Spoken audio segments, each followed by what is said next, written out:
dong. Ada Aku yang nggak record pakai ya? laptop. Di record kah? Cara recordnya gimana? Udah, Aca. Wah, Sudah ada yang record kan ini? Sudah? Sudah guys? Oh, sudah ada yang record kok. Oh iya. sudah Pak. Oke, sekarang kita berbicara tentang obat antihipertensi. Obat antihipertensi itu secara umum yang sering digunakan mengikuti tatanan Sunda Empire, yaitu ABCD, di mana A itu adalah ACE inhibitor, B itu beta blocker, C itu adalah kalsium kanal blocker, dan D adalah diuretik.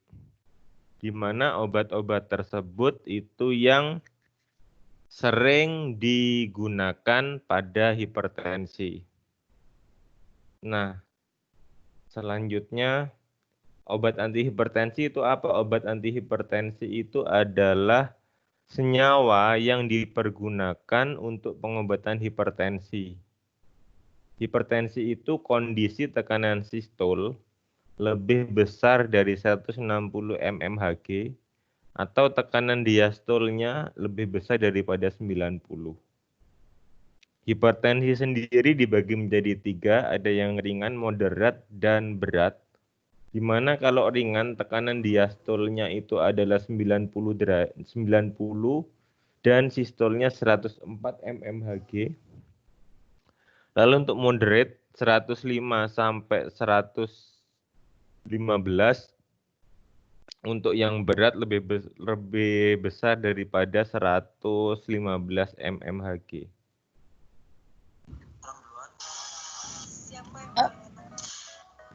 Isi ya Pak.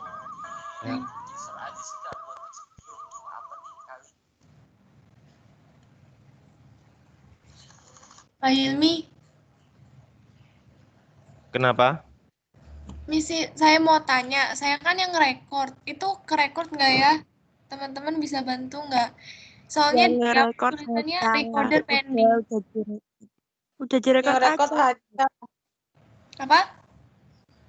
Yang record Aca. Oh, ya wis. Sudah. Sudah guys?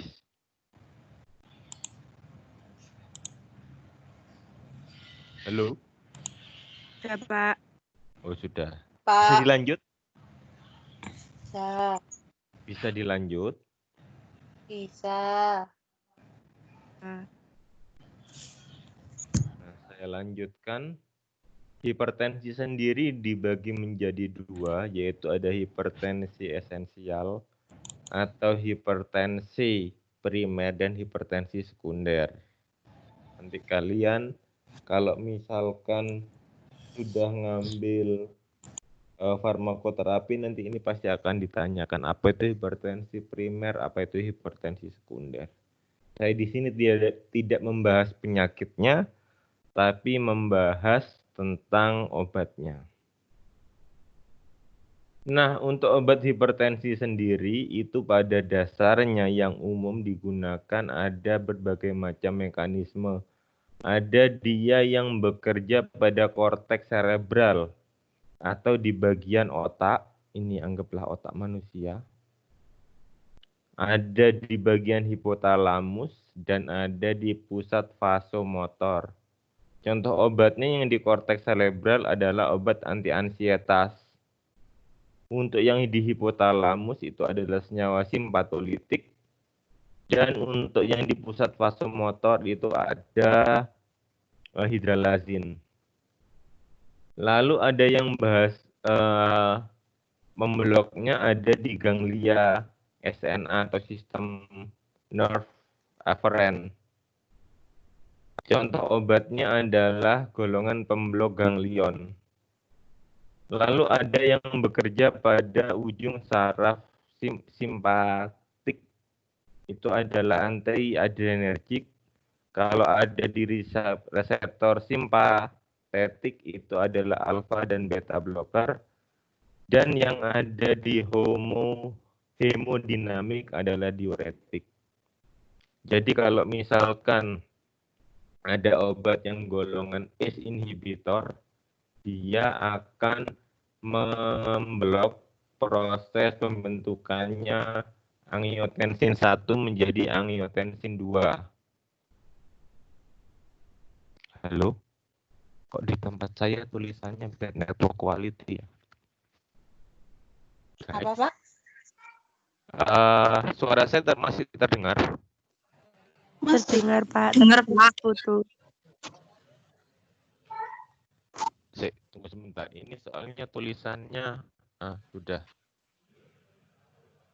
kembali normal lagi.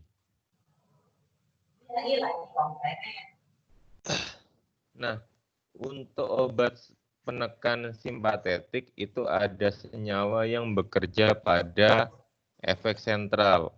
Contoh obatnya adalah klonidin, guafansil, dan 1-alfa-metadropal.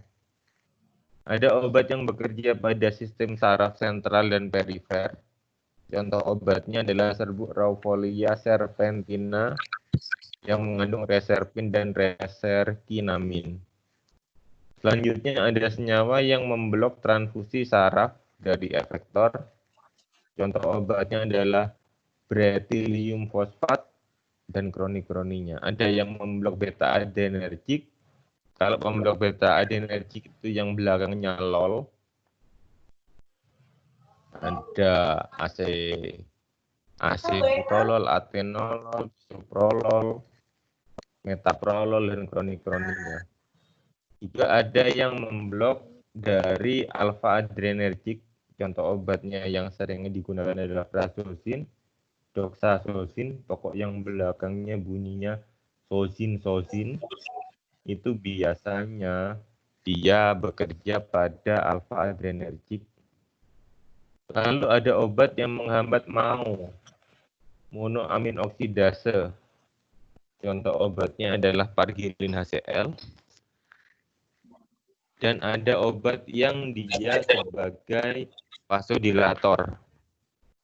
Contoh obatnya hidralazin, dihidralazin, dan minoxidil. Dan contohnya adalah natrium untuk vasodilator vena, natrium nitrofusit. Nah, pada dasarnya penyakit hipertensi sendiri itu adalah tekanannya dari vena atau arteri itu lebih besar. Jadi kalau misalkan kalian punya selang, terus itu begitu selangnya ditekan, itu kan tekanannya kan akan semakin besar. Nah, tekanan tersebut yang dikonversikan melalui itu tadi satuannya mmHg itu tadi. Permasalahannya kalau misalkan ini dia ditekan terlalu kecil dan akhirnya pembuluh darahnya pecah, itu bisa menimbulkan masalah, apalagi kalau pecahnya ada di sistem saraf pusat atau di darah yang membawa aliran pembuluh darah yang membawa aliran darah ke otak. Kalau di situ pecah maka akan terjadi stroke. Nah, selanjutnya ada angiotensin converting enzyme atau penghambat ACE. Contoh obatnya ini adalah captopril, enalapril, lisinopril. Yang bunyi pril itu adalah penghambat ACE. Ini adalah golongannya yang tadi tatanan Sunda Empire A. Angiotensin converting enzyme inhibitor. Terus setelah itu ada yang antagonis kalsium selektif. Contoh obatnya ada diltiazem, felodipin, nicardipin, nifedipin, yang belakangnya pin, ipin dan upin, kecuali ini verapamil dan zem ini. Itu adalah dia antagonis kalsium selektif. Atau disebut juga kalsium kanal blocker. Lalu ada juga obat yang dia bekerjanya pada diuretik. Diuretik ini fungsinya untuk mengurangi volume cairan pada darah, mengurangi volume cairan pada pembuluh darah, sehingga nanti bisa diharapkan tekanannya lebih turun. Contoh obatnya ada HCT atau hidroklortiazid, bendroflumethiazid, politiazid, chlorthalidone, butizid, clopamid, indapamid, sipamid. Nah, saya lanjutkan tentang mekanisme sistem renin-angiotensin.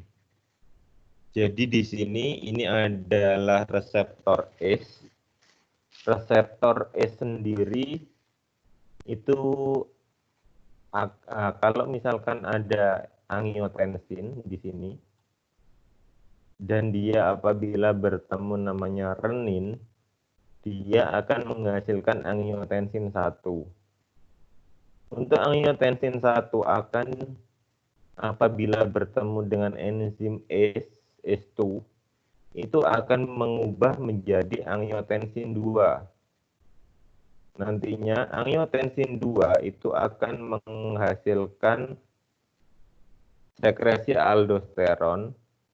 Nanti kalau ada sekresi aldosteron, dia akan menyebabkan melepaskannya ion Na dan mengakibatkan kenaikan volume dari air. Akibatnya terjadi tekanan daerah.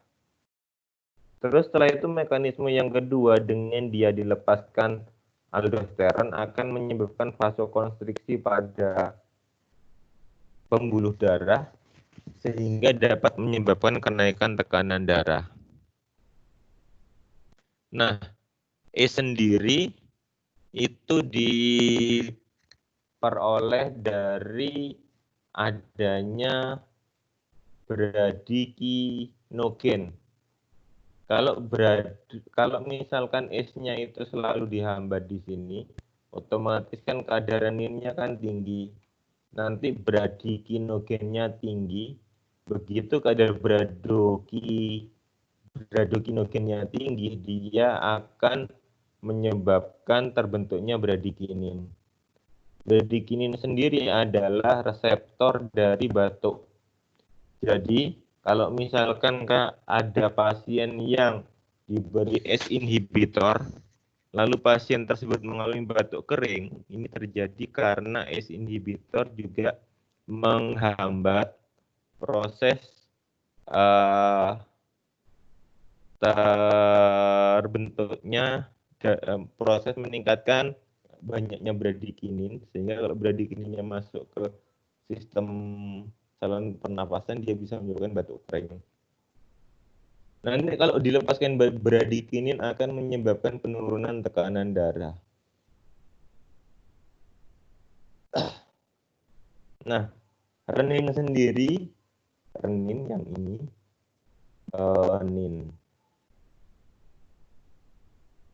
renin sendiri itu adalah senyawa yang bekerja pada globulin darah pada angiotensin 1 sehingga menghasilkan angiotensin 2.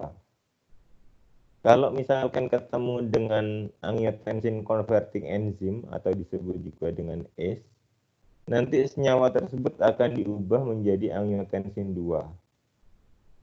Peredaran angiotensin 2 akan menyebabkan vasokonstriksi pada arteoli sehingga dapat meningkatkan tekanan daerah. Nah, untuk angiotensin 2 tersebut juga bisa merangsang pengeluaran aldosteron. Nanti kalau aldosteronnya dikeluarkan, akan menimbulkan retensi natrium sehingga natriumnya keluar semua. Apabila natriumnya keluar semua, akan terjadi peningkatan volume cairan dari ekstrasel.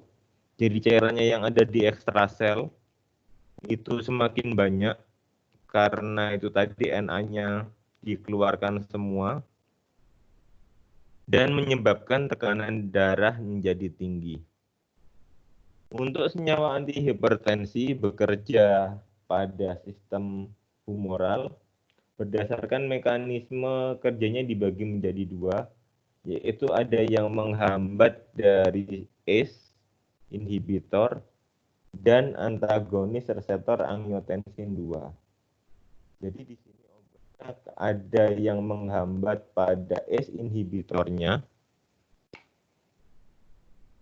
yaitu contohnya senyawa ACE inhibitor, contohnya captopril, ada yang menghambat pada di bagian sini, yaitu antagonis reseptor angiotensin 2. Jadi yang dihambat adalah reseptornya. Obatnya yang bunyinya tan-tan-tan, termasuk natan, itu juga termasuk obat untuk hipertensi. Nah, ini adalah enzim ACE, angiotensin converting enzim, atau kalau misalkan di bahasa Indonesia kan enzim pengubah angiotensin, gak enak bahasanya. Yang dia di senyawanya tersebut memiliki gugus yang positif. Apabila gugus positif ini akan dia bertemu dengan gugus karboksilat dari senyawa captopril, sehingga dia bisa berinteraksi dengan enzim ACE2. Lalu yang kedua, dia bisa berikatan dengan gugus karboksil yang di sini. Nanti hanya dia akan berikatan, akan membentuk ikatan hidrogen. Dan pada sisi ACE inhibitor itu ada Zn2+, nanti Zn2+-nya akan membentuk ikatan kompleks dengan senyawa dari reseptor tersebut. Nah, senyawa-senyawa ini nanti karena dia memiliki, pada dasarnya kan protein itu strukturnya 3 dimensi. Apabila bentukan 3 dimensinya berubah, otomatis zat tersebut tidak bisa bekerja lagi. Contoh misal,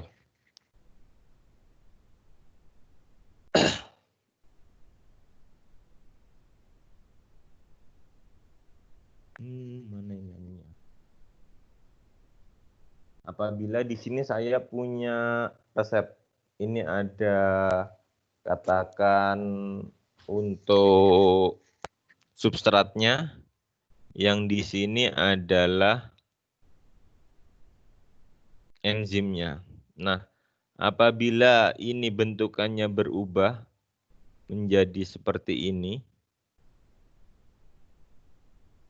otomatis ini kan tidak bisa masuk ke sini. Tidak match. Nah, pada saat tidak match ini akan terjadi pengubahan dari fungsi dari zatnya tersebut.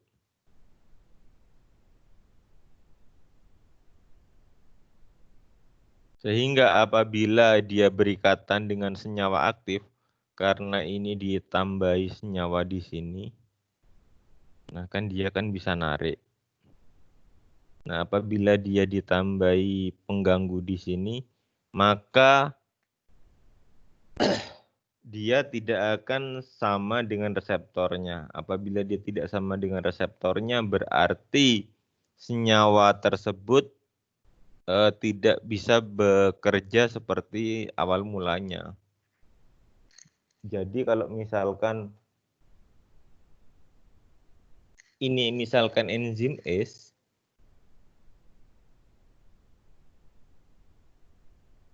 ini adalah bentukannya enzim ACE, dan ini adalah ACE inhibitor.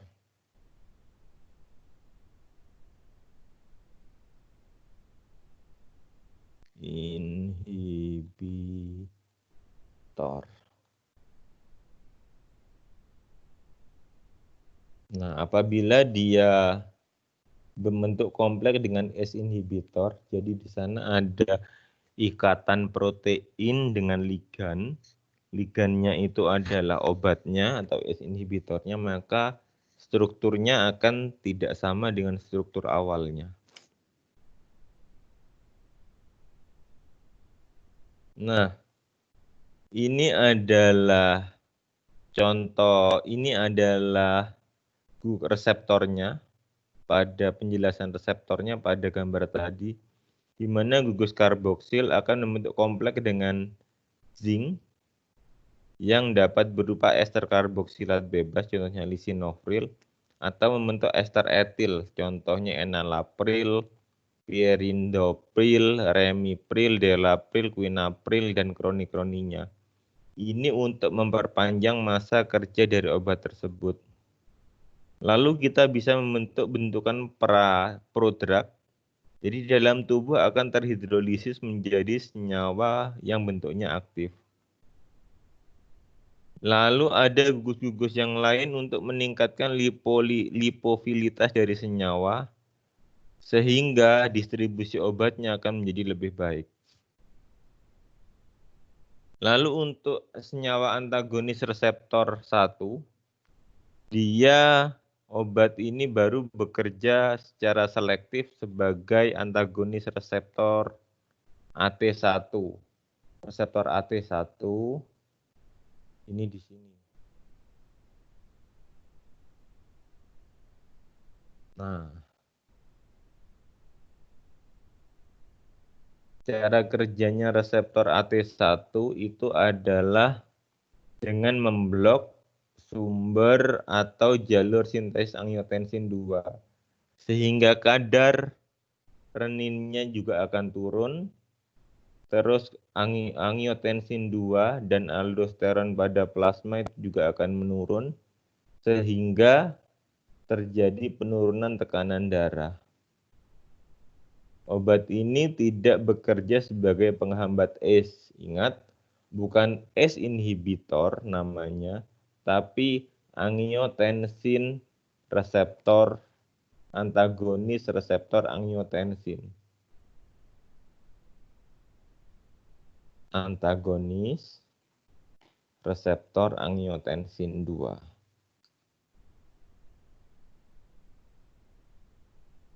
Nah, selanjutnya, ini contoh obatnya ada losartan, irbesartan, kandesartan, valsartan, dan yang terakhir natan. Selanjutnya ini adalah obat yang terbaru pada antihipertensi. Namanya obatnya adalah renin inhibitor. Contoh obatnya adalah aliskiren, di mana untuk pengembangan dari sediaan obat hipertensi sekarang itu sangat banyak, karena penggunaan obat hipertensi itu akan digunakan seumur hidup, dan apabila digunakan seumur hidup otomatis cuannya juga akan mendapatkan seumur hidup juga. Nah, oleh sebab itu saya dari kemarin mau cari data saya, jadi ada trending untuk pengobatan di dunia, walaupun sekarang mereka lagi konsen di COVID-19, tapi ini masih tetap risetnya berjalan walaupun tidak maksimal. Ini obat renin inhibitor sudah disetujui FDA. Nama obatnya adalah aliskiren. Untuk obat renin inhibitor sendiri, dia akan menghambat dari struktur renin, di mana renin itu adalah memiliki 340 asam amino, ada 2 tempat untuk lobes itu adalah loop atau bahasa KVT atau rongga, nanti tempatnya untuk obat itu bisa berikatan. Dan gugus aspartat merupakan gugus yang tempat untuk berikatan dari reseptor tersebut, rongganya dari reseptor tersebut. Untuk inhibitor dari renin itu ada yang disebut early inhibitor renin atau yang berdasarkan digunakan dalam tubuh. Ada yang dia bentukan. Kalau bentukan kita bisa membuat dari protein dan ada yang dari non-protein. Kalau ini yang non-protein itu yang akan kita bahas. Contoh obatnya itu adalah aliskiren yang dikembangkan oleh Novartis. Di sini saya tidak dibayar oleh Novartis. Lalu selanjutnya ada yang dikembangkan oleh Hoffmann Laros. Namanya obatnya adalah piperidin. Itu adalah golongan dari renin inhibitor. Nah, dia mekanisme kerjanya apabila ada renin, ada angiotensin, dia apabila ada renin akan membentuk angiotensin 1, ya kan? Tapi apabila dia bertemu dengan obatnya, maka ini akan diputus. Begitu diputus akan menjadi dua bagian. Nah, yang angiotensin 1 ini dia yang akan melanjutkan sebagai nanti menjadi angiotensin 2 dan selanjutnya. Ini adalah fungsi renin. Fungsi renin itu adalah memotong angiotensinogen untuk diubah menjadi angiotensin 1. Jadi ini enzim restriksi atau enzim yang bisa memotong. Nah, ini untuk aliskiren. Aliskiren ini awalnya dibuat, struktur awalnya seperti ini. Lalu apabila dia gugus R2-nya digantikan oleh senyawa isopropil, maka akan mendapatkan senyawa yang paling optimal. Apabila gugus R-nya digantikan oleh epimer, akan menurunkan dari aktivitasnya. Dan apabila R3-nya, posisi R3 di sini, kita gantikan dengan gugus fenil, atau ini kita gantikan dengan gugus fenil, dan gugus R4-nya itu semakin ke kanan, maka efektivitasnya akan semakin besar. Kan ini lebih besar daripada yang ini, lebih besar daripada yang ini. Untuk aliskiren sendiri, senyawa tersebut dia apabila didokengkan itu adalah dengan disimulasikan dalam bentuk 3 dimensi. Ini juga nanti bisa jadi topik dari salah satu kalau misalkan mau skripsi. Jadi misal Pak, saya mau buat desain obat untuk obat panu misalkan. Nanti kalian cari jamurnya panu itu strukturnya seperti apa. Terus setelah itu proteinnya seperti apa, terus setelah itu dimasukkan di program, dan dari program tersebut nanti kalian bisa memprediksikan dari saya punya 100 senyawa, 5 yang potensial untuk obat panu. Itu seperti yang tugas yang kalian sudah kerjakan, itu adalah penelitian tentang docking. Jadi secara in silico itu kalau bahasa apa itu namanya, kalau secara bahasa kan berupa menggunakan silika. Silika itu adalah lihat di komputer. Jadi ini adalah untuk permodelan etok. Tapi bisa jadi satu skripsi. Lalu selanjutnya ada senyawa ketopiperazin, di mana ketopiperazin itu yang dikembangkan oleh Roche dan kroni-kroninya.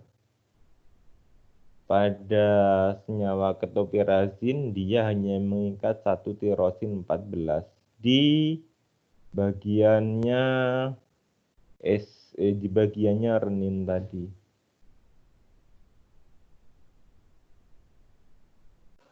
Nah, aliskiren sendiri adalah senyawa yang memiliki selektivitas terhadap renin inhibitor. Ini efek sampingnya juga dapat mengakibatkan gagal hati. Apa ya gagal hati? Bukan patah hati sih. Bisa digunakan untuk treatment hati gagal jantung, heart failure, dan hipertensi. Lalu setelah itu untuk mekanisme kerjanya dia akan menghambat pembentukan dari renin sehingga tidak terbentuk angiotensin 1 dan aldosteron, di mana mekanisme tersebut kita kenal dengan mekanisme RAAS, renin angiotensin 1 angiotensin 2. Lalu selanjutnya dia dimetabolisme dengan sitokrom CYP, sitokrom 3A4, sehingga obat ini dia bisa berinteraksi dengan berbagai macam obat, interaksinya cukup tinggi, dan dia bisa menyebabkan diare pada beberapa orang, terutama pada dosis tinggi, dan dapat menyebabkan batuk kering dan angioderma. Oleh sebab itu, tapi kekurangannya sangat lebih kecil daripada ACE inhibitor. Dan obat ini tidak boleh digunakan untuk bumil, ibu-ibu nyemil. Nah, ini adalah mekanisme RAAS yang umum. Angiotensin 1 dihambat renin inhibitor. Untuk angiotensin 2 akan dihambat oleh ACE inhibitor di sini. Nanti apabila ACE inhibitor dihambat akan menyebabkan kenaikan bradikinin. Apabila menjadi kenaikan bradikinin maka akan timbul batuk kering. Dan nantinya kalau misalkan obatnya yang di sini adalah penghambat angiotensin reseptor blocker atau ACE, obat yang golongannya tan-tan-tan.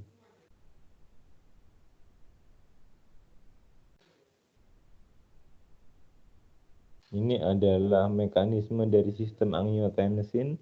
Angiotensin itu diproduksi di liver dan di ginjal dan di paru. Oleh sebab itu, kenapa kok corona ini saya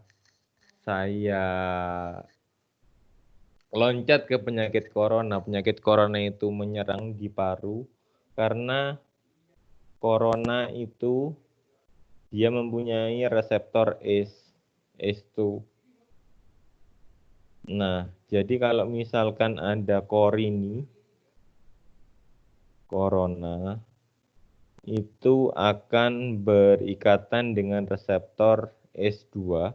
Nanti reseptor ini yang akan menyebabkan infeksi. Dan apabila sudah terjadi infeksi ada namanya stromsitokin atau badai sitokin. Kalau misalkan badai sitokinnya itu sangat parah ada di paru-paru, maka nanti paru-parunya yang akan seharusnya paru-paru itu kan seperti spons. Tapi kalau di situ terlalu banyak sitokin, nanti itu paru-parunya akan menjadi lebih keras. Kalau paru-parunya lebih keras, otomatis dia tidak bisa menyerap oksigen. Apabila tidak bisa menyerap oksigen, nantinya orangnya bisa tewas. Nah, karena itu biasanya penyebabnya karena kegagalan nafas. Untuk penyakit dari corona ini. Kalau misalkan, nah ada alatnya untuk membantu pernapasan namanya respiratore. Itu nanti kita harus memasukkan secara paksa oksigen pada darah sehingga sistem metabolisme tetap berjalan. Ini adalah obatnya, rangkumannya. Untuk renin, penghambat renin, contoh obatnya adalah aliskiren. Untuk angiotensin 1 atau kita bisa menggunakan ACE inhibitor, pril. Untuk angiotensin 2 kita bisa menggunakan angiotensin 1 antagonis yang belakangnya tan. Pokok ingat natan berarti ingat antagonis reseptor 1. AT1.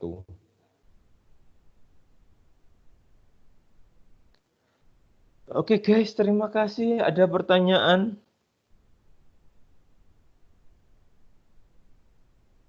Belum, Pak. Ada. Oke, apa?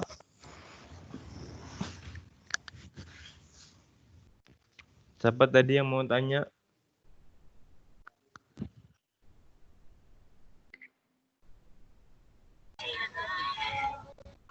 Halo. Guys, Enggak ada, Pak. oh, belum ada. Pertemuannya ini kurang 2 kali lagi. Masih kurang banyak sih. Saya lupa. Oke, nanti saya kan sudah share di OA itu.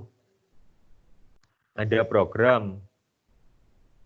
Nanti untuk 2 pertemuan lagi programnya disiapkan. Saya ajari kalian docking.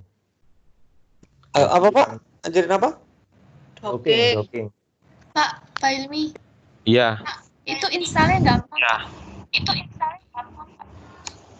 Ya, yang pertama setelah di-download itu kalau waktu nge-crack jangan connect dengan internet. Oh, berarti internetnya harus dimatiin dulu gitu ya, Pak? Pas Iya, pada install. saat nge-crack. Oke, Pak. Karena saya menggunakan Pak. program yang disediakan karena tujuannya nanti akan menjadi raja bajak laut. Oh, Wow. Pak. Dan Berarti memperoleh One Piece. Berarti gitu aja toh, Pak? Nggak ada yang lain, berarti cuma dimatiin aja internetnya. Iya, tapi nanti setelah pertemuan minggu depan tak ajari cara nginstalnya. Oh iya, Pak. Terima kasih. Minggu depan kalian kan masih belum anti cancer kan? Materinya. Belum. Materinya, oh, udah di OA tak, Pak? Yang cancer Ya itu. udah ada di anti metabolit judulnya. Oh iya, Pak. Kan obatnya kan cuma 3 itu. Oke, kalau tidak ada pertanyaan, nanti yang Fitokim jam berapa ya? Jam 3. Jam 3. Oke, kalau gitu bisa saya akhiri sekarang. Dilanjut untuk diskusi Fitokimnya. Selamat siang. Siang Pak. Siang, Pak. Pak. Siang, Pak. Yang Pak.